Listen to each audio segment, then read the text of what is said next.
Hi everyone. आज के इस वीडियो में हम ओडीई का बहुत ही इम्पॉर्टेंट टॉपिक पर्टिकुलर इंटीग्रल के बारे में डिस्कस करने वाले हैं।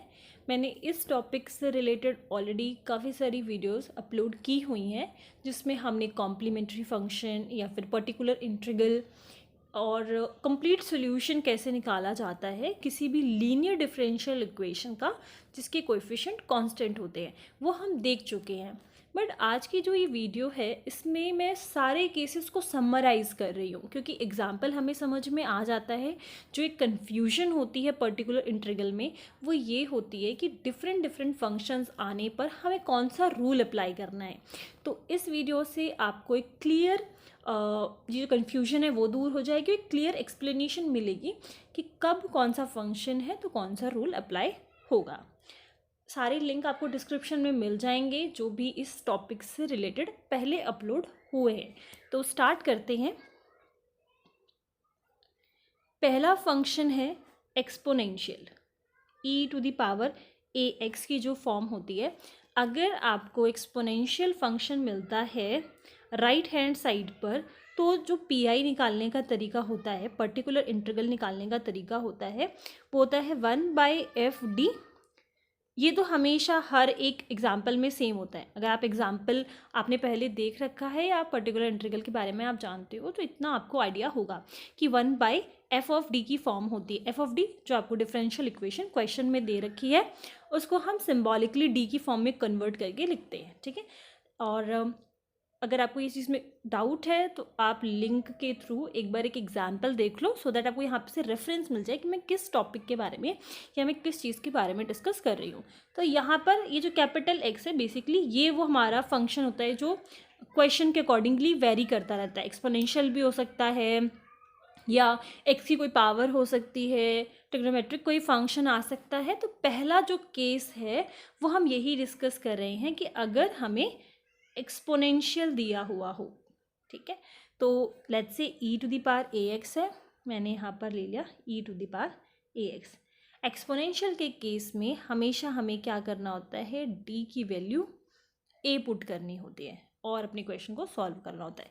ये बहुत ही इजी है। e to the power ax में जो x का कोएफिशिएंट यहाँ पे a दिखाई पड़ रहा है, हम सिंपली क्या करेंगे d की जगह पर जो भी फंक्शन हमें दे रखा है d की जगह पर a पुट कर देंगे। देन इसी में जो एक और केस बनता है कि लेट्स से मैंने यहाँ पर a वैल्यू पुट करी f(a) और वो ज़ीरो के इक्वल आ गया, ठीक है। ज़ीरो के जैसे ही इक्वल आएगा डिनोमिनेटर जो है वो इन्फिनिटी बन जाएगा, सॉरी ज़ीरो बन जाएगा और ये पूरी वैल्यू जो है वो इन्फिनिटी बन जाएगी। तो इसको अवॉइड करने के लिए जब भी हमारा f(a) ज़ीरो बनता है, किस केस में, एक्सपोनेंशियल के केस में, तो हम क्या करते हैं, जो हमारा pi है इसमें x मल्टीप्लाई हो जाता है और ये जो हमारा f(d) रहता है इसको हम डिफ्रेंशिएट कर देते हैं one time f(d) and e to the power ax। Again अब आप d is equals to a put करके इसको सॉल्व कर सकते हो। ये हो जाएगा हमारा pi। ये हम कब करते हैं, ये इस केस में होता है जब भी हमारा f(a) is equals to zero हो जाए तो हम सिंपली x को मल्टीप्लाई कर देंगे और जो डिनोमिनेटर में हमारा फंक्शन f(d) है उसका डिफ्रेंशिएशन वन टाइम होता है। अब आपका क्वेश्चन ये हो सकता है कि मे बी वापस से a वैल्यू पुट करने पे अगेन ये डिनोमिनेटर जो है वो ज़ीरो हो जाए। आप कैसे डिफ्रेंशिएट करोगे, लेट्स से कि अगर ये f(d) d² प्लस 2d है, ठीक है, और किसी एक वैल्यू पे ये ज़ीरो बन रहा है तो आपको सिंपली क्या करना है, आपको x यहाँ पे मल्टीप्लाई कर देना है और ये एक बार डिफ्रेंशिएट होगा विद रिस्पेक्ट टू d। तो ये हो जाएगा हमारे पास d² का 2d आ जाएगा यहाँ पर डिनोमिनेटर में एंड ये हो जाएगा, ठीक है। डिफ्रेंशिएट करेंगे हम इसको विद रिस्पेक्ट टू d तो हमें ये वैल्यू मिलेगी। ऐसा करना है जब ये ज़ीरो हो जाए। अगर d is equals to a put करने पे ये हमारा फिर से ज़ीरो बन रहा है तो हम क्या करते हैं, अगेन हम एक और x मल्टीप्लाई करेंगे। तो एक ऑलरेडी x लगा हुआ था, एक और x लग जाएगा और जो हमारे पास वैल्यू आई है वो एक बार और डिफ्रेंशिएट हो जाएगी। मतलब यही प्रोसेस रिपीट होगा अगर हमारा f(a) बार बार ज़ीरो आ रहा है, ठीक है। x² मैंने इसलिए लिखा है क्योंकि एक बार हम कर चुके थे, अब हम नेक्स्ट टाइम दोबारा से कर रहे हैं इसके ज़ीरो बनने पर। तो एक ऑलरेडी x था, एक और मल्टीप्लाई होगा इसलिए x² और ये जो है एक बार और डिफ्रेंशिएट हो जाएगा। लेट्स से अगर 2d + 2 है तो ये 2 हो जाएगा, d विल बी 1 और कांस्टेंट का 0, ठीक है। तो जब बार बार डिफ्रेंशिएट होगा तो डिनोमिनेटर में, जैसे कि इसी केस में आपने देखा, ये बन जाएगा 2। अब यहाँ पर d = a पुट करना ही नहीं होगा क्योंकि d की वैल्यू कोई है ही नहीं, एंड ये यहाँ पर सॉल्व हो जाएगा। नाउ नेक्स्ट केस है, अगर फंक्शन हमारा cos ax, cos या फिर साइन की फॉर्म में हो, cos ax या फिर sin ax, तो जो पी की फॉर्म होती है वो हम लिखते हैं 1/fd, और जो भी हमारा फंक्शन है, लेट्स से cos ax है, वो हमने यहाँ पर लिख लिया, ठीक है। cos ax भी हो सकता है, sin ax भी हो सकता है। तो इस केस में हम पी कैसे निकालते हैं, हमारा पी निकालने का तरीका होता है कि d² की जगह पर हम पुट करते हैं -a², ठीक है। आप इस बात का ध्यान दो, जो एक कन्फ्यूजन सारे स्टूडेंट को होती है, इन दोनों में डिफरेंस है, मतलब -a² और -a² करने में डिफरेंस है। जो ये नेगेटिव है वो यूजुअली हटा देते हैं, ये सोचकर कि स्क्वायर हो रहा है तो नेगेटिव हट जाएगा, बट ये जो नेगेटिव है ये स्क्वायर में इंक्लूडेड नहीं है, मतलब हम स्क्वायर सिर्फ a का करते हैं, ना कि इस नेगेटिव साइन का, और हमें d² की जगह पे -a² पुट करना होता है, ना कि d की जगह पर।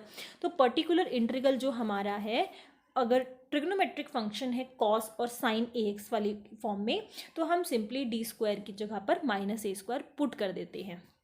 नाउ ये एक केस जो हमने एक्सपोनेंशियल के लिए डिस्कस किया, व्हाट इफ़ कि हमने इसमें -a² पुट किया d² की जगह पर, ठीक है। यहाँ पे मैं d² कर रही हूँ बिकॉज हम d² की जगह पे पुट करते हैं, ना कि d।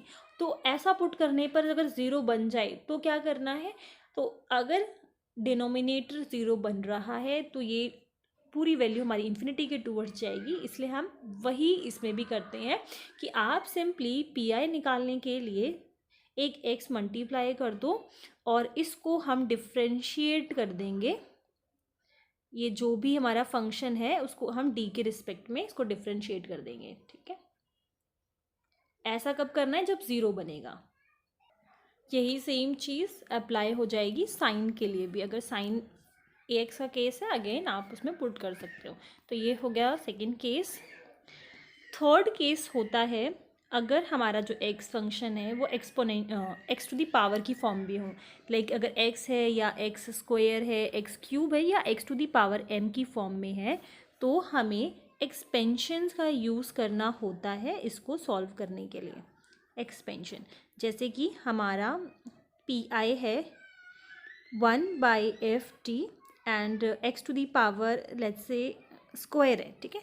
ऐसी कोई भी फॉर्म हो तो हम एक्सपेंशंस का यूज़ करते हैं, और जो कुछ कॉमन एक्सपेंशंस हैं वो मैं यहाँ पर मेंशन कर देती हूँ, जैसे कि 1 - d, ये वाली एक्सपेंशन हो गई, या फिर 1 + d whole power -1, 1 - d whole power -2, 1 + d, या 1 - d होल -3। इसी तरीके से कुछ बहुत ही बेसिक सी एक्सपेंशंस हैं 2-3, वो आपको याद रखनी है, और ये एक्सपेंशन वाले इस केसेस के जितने भी क्वेश्चंस हैं वो सॉल्व हो जाएंगे। और मैं 1-2 एक्सपेंशन का फॉर्मूला यहाँ पर लिख देती हूँ, आपको बस वही याद रखने हैं। जैसे कि अगर हमारी एक्सपेंशन है 1 - d -1 यहाँ पर है, तो सिंपली आपको करना है 1 + d + d², फिर d³ आ जाएगा, और ये चलेगा टिल इन्फिनिटी तक। नाउ अगर 1 + d होल पावर -1 है तो ऑल्टरनेटिव साइन चलेंगे, 1 - d + d² - d³ and so on. अगर 1 - d -2 है तो 1 + 2d, मतलब जो पावर है, ये बाइनोमियल जो एक्सपेंशंस होती हैं वही हम लिख रहे हैं, d3d² + 4d³, और इस तरीके से चलेगी, ठीक है। इसका जो rth टर्म होगा वो आप ऐसे याद रख सकते हो, d⁻r, ओके। एंड 1 - d⁻³ 3 है, तो ये हो जाएगा 1 + 3d, मतलब 6d², 10d³, ठीक है। और अगर मैं rth टर्म की बात करूँ तो ये हो जाएगा r + 1 इंटू में r + 2/2 d to the power r, ठीक है, मैंने rth टर्म लिखी है। एंड ओके, सो ये अगर हमें याद है कुछ बेसिक से एक्सपेंशंस तो हम इनको सॉल्व कर सकते हैं। ओके, सो एक्सपेंशन पुट करने के बाद क्योंकि ये इन्फिनिटी तक जाता है और अगर हम ये सारी टर्म्स लेंगे तो क्वेश्चन जो है वो काफ़ी ज़्यादा लेंदी हो जाएगा, तो हमें यूजुअली क्या करना होता है, इसकी 2 या 3 टर्म्स जो है वो लेनी होती है डिपेंडिंग ऑन क्वेश्चन। आपको ये सारी टर्म्स नहीं लिखनी है, आप डी क्यूब तक जा सकते हो, बस इतना ही सॉल्व करो और हमें जो उसका अप्रोक्सीमेट पी आई है वो मिल जाएगा। तो आपको सारा ना लिख कर आप स्टार्टिंग के 2-3 टर्म्स को लिख सकते हो, that is more than sufficient. So ये तीनों केसेस हमारे यहाँ पर कवर हो गए, एक्सपोनेंशियल, कॉस से x, sine a x, then इस तरीके के पावर्स में हो, x to the power m की फॉर्म हो। अब आ जाते हैं जब हमें कॉम्बिनेशंस मिले, लेट्स से कि 1/, पी आई निकालना है हमें और हमारे पास जो फॉर्म है वो है 1/f(d) एंड इसमें है exponential e to the power a x and कोई भी फंक्शन v मान लेती हूँ, ठीक है। यहाँ पर ये जो v फंक्शन है वो हमारा sine a x, cos a x कुछ भी हो सकता है, then x to the power m हो सकता है। क्योंकि ये 3 केसेस हम पढ़ रहे हैं तो मैं बेसिकली यहाँ पर ये बोल रही हूँ कि 2 प्रोडक्ट की फॉर्मेशन है यहाँ पर, जिसमें से एक अगर एक्सपोनेंशियल है, दूसरा function sine a x, cos a x या फिर x to the power m का हो सकता है। यहाँ पर हम 2 प्रोडक्ट वाले फॉर्म का पी आई निकालने की बात कर रहे हैं, ये हमारा नेक्स्ट केस है। तो इस केस में क्या किया जाता है, देखो ध्यान रखो कि ऐसे वाले केस में हमें क्या करना है, सबसे पहले हम ये e to the power x के लिए सॉल्व करते हैं। और सॉल्व करने का तरीका ये नहीं है कि हम d equals to a put कर दें, क्योंकि हम एक्सपोनेंशियल के केस में ऐसा करते हैं, बट इस केस में ऐसा नहीं करना है। सबसे पहले हम e to the power x को सॉल्व करेंगे और वो हम पी आई के इस साइड पर लिख देंगे, ये सिम्बलाइज करने के लिए ये जो है सॉल्व हो चुका है। बट अगर हम d equals to a put नहीं कर रहे तो हमें क्या पुट करना होता है, जहाँ पर भी d है उसकी जगह पर हम प्लस a कर देते हैं। मतलब ये जो हम पहले d की जगह पर a पुट कर रहे थे उसको हम वैसा ना करके हम d को रिप्लेस कर देते हैं d प्लस a से। अब यहाँ पर एक्सपोनेंशियल सॉल्व हो चुका है, सिर्फ ये v फंक्शन बचा है, ठीक है। अब आपको सिर्फ इसको सॉल्व करना है और इसको कैसे सॉल्व करना है वो हम अपने लास्ट 3 केसेस में देख चुके हैं। अगर वो साइन एक्स की फॉर्म है तो सिंपली d स्क्वायर जो है वो माइनस a स्क्वायर करके सॉल्व हो सकता है। अगर वो x to the power m का फॉर्म है तो अगेन वो एक्सपेंशन की हेल्प से सॉल्व हो सकता है, या फिर अगर इसमें एक्सपोनेंशियल होता तब तो आप पावर को ऐड करके या सब्ट्रैक्ट करके, जैसी भी क्योंकि मल्टीप्लिकेशन है तो पावर ऐड होगी, तो आप पावर ऐड करके एक सिंपल आपको e to the power x की फिर से फॉर्मेशन मिल जाती है और ये वापस से केस 1 वाला हो जाता। तो यहाँ से हम सॉल्व कर सकते हैं। इसमें जो आपको बात याद रखनी थी वो ये थी कि पहले हम e to the power x को ऐसे आगे शिफ्ट कर देते हैं और इससे हम ये मान लेते हैं हमने इस पोर्शन को सॉल्व कर दिया है, बट d की जगह पर a ना पुट करके इसमें चेंजमेंट ये आता है कि d की जगह को हम रिप्लेस कर देते हैं d प्लस a से। ये था 4th केस।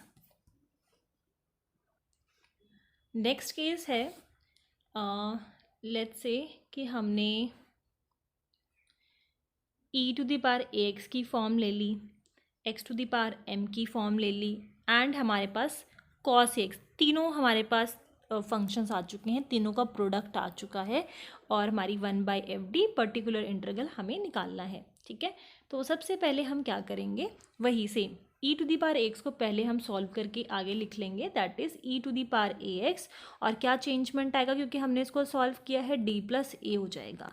अब हमारी क्वेश्चन की फॉर्मेशन है x to the power m cos a। Now we are left with this form, और इस फॉर्म को सॉल्व करने के लिए जो फॉर्मूला हमारे पास है, मतलब इसको मैं ऐसे लिख सकती हूँ 1/fd और एक्स वी की फॉर्म, एक इसमें से फंक्शन x है, एक इसमें से फंक्शन v है। तो हम क्या करते हैं, इसको सॉल्व करने के लिए हम लिखेंगे पहले x 1/fd v, ये जो दूसरा फंक्शन है हमारे पास, एंड देन हम डिफ्रेंशिएट करते हैं 1/fd को एंड इनटू में v। ये फॉर्मूला यूज़ होता है ऐसे केसेस में। ई टू दी पावर एक्स को हमने अपने पहले वाले फॉर्मूले की हेल्प से आगे सॉल्व कर दिया।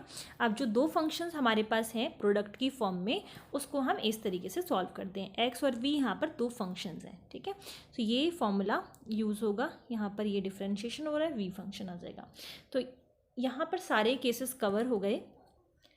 एक्सपोनेंशियल के फॉर्म के साइन या फिर कॉस एक्स एक्सपोनेंशियल के साथ आए, या फिर सिंपल एक्सपोनेंशियल हो, और या तो तीनों ही फंक्शंस हो। तो सारे केसेस इसमें पीआई के कवर हो चुके हैं। फिर भी अगर आपको कोई चीज़ ना समझ में आई हो, या आप चाहते हो कि इसको मैं एग्जाम्पल की हेल्प से समझाऊं, तो मैं आप लोगों को उसका लिंक प्रोवाइड कर दूंगी, क्योंकि सारे एग्जाम्पल्स ऑलरेडी अपलोडेड हैं। Thank you.